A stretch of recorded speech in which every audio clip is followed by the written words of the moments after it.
Foreword by Gary Douglas. Dain Heer and I have helped thousands of people with their relationships using the information you will find in this book. Our idea of relationship is that it should be something that expands your life, not something that contracts it.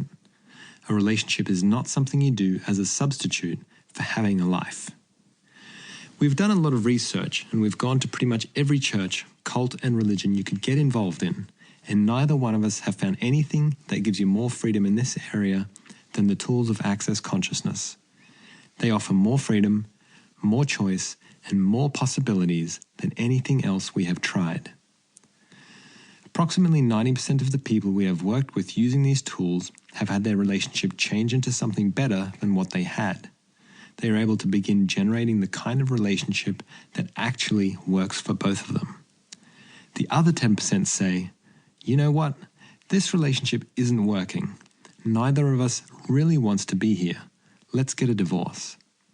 And when they get a divorce, they both get happier and everything works better in both of their lives. I'm not saying the tools of access are the answer, but I keep doing access consciousness because it works. So what do I know about the area of relationships that other people on the planet don't know?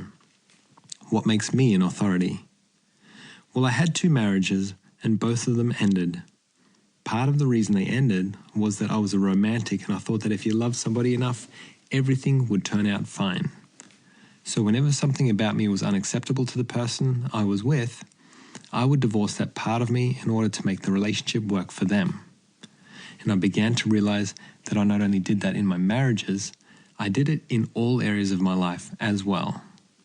For instance, I divorced certain parts of myself to talk to my family. My sister is a wonderful lady who has strong political views that are very intense, and I didn't always agree with everything she said. I used to try to share my point of view, and then I discovered my point of view was not required or desired, so I kept my opinion to myself most of the time. Finally, I got to the point where I realized I was divorcing parts of me by keeping quiet and trying not to step on her toes. I no longer do that. We divorce ourselves in subtle ways. We tone down what we want to say, or we say nothing at all. Or we say things in order to get somebody to agree with us. Most people will divorce themselves rather than ensnare themselves in a discussion that might result in a disagreement. What if you're always willing to be you and state your point of view without trying to see the rightness or the wrongness of anyone's point of view, including yours? You would be able to say, okay, you know what? I may not agree with this, but are they wrong? No. Am I wrong? No. It's just a point of view. Would that eliminate some trauma and drama from your world? Whenever you divorce any part of you, and whenever you doubt that your own point of view has any value, you devalue you and make it as though you are nothing. That is not acknowledging you, nor is it seeing the value of you.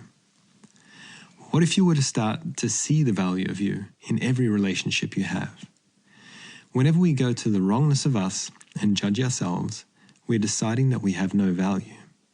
What if the value of you was greater than you were able to see? I invite you to use the information and the tools in this book to discover how not to feel compelled to divorce yourself in order to create a relationship with anybody. I encourage you to discover how to create divorceless relationships. Are you ready to go on a journey to a whole different reality?